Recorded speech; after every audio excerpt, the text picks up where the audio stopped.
प्राचीन काल में मृतलोक में एक ब्राह्मणी रहती थी। वह सदैव व्रत किया करती थी। एक समय वह 1 मास तक व्रत करती रही। इससे उसका शरीर अत्यंत दुर्बल हो गया। यद्यपि वह अत्यंत बुद्धिमान थी, तथापि उसने कभी देवताओं या ब्राह्मणों के निमित्त अन्न या धन का दान नहीं किया था।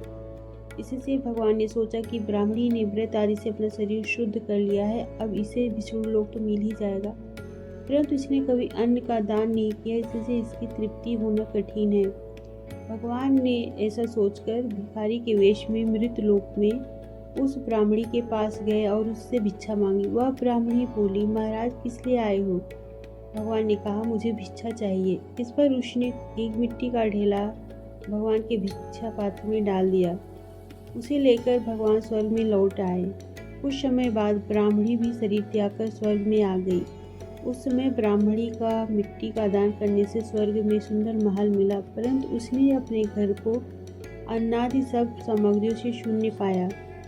घबरा कर वह भगवान के पास आई और कहने लगी कि हे भगवान, मैंने अनेक व्रत आदि से आपकी पूजा की, परंतु फिर भी मेरा घर अन्न आदि सब वस्तुओं से शून्य है।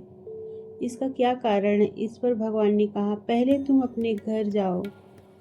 देव स्त्रियां आएंगी तुम्हें देखने के लिए। पहले उनसे षटतिला एकादशी का पुण्य और विधि सुन लो, तब द्वार खोलना। भगवान के ऐसे वचन सुनकर वह अपने घर गई। जब देव स्त्रियां आई और द्वार खोलने को कहा, तो ब्राह्मणी बोली, आप मुझे देखने आई हैं तो षटतिला एकादशी का महत्व मुझसे कहें। उनमें से एक देव स्त्री कहने लगी कि मैं कहती हूँ। जब ब्राह्मणी ने षटतिला एकादशी का महत्व सुना, तब द्वार खोला। देव स्त्रियों ने उसको देखा कि ना तो वह गंधर्वी है और ना ही आसुरी है, वरना पहले जैसे मनुष्य है। उसे ब्राह्मणी ने उनके कथा अनुसार षटतिला एकादशी का व्रत किया। उसके प्रभाव से वह सुंदर और रूपवती हो गई तथा उसका घर अनादि समस्त सामग्रियों से युक्त हो गया।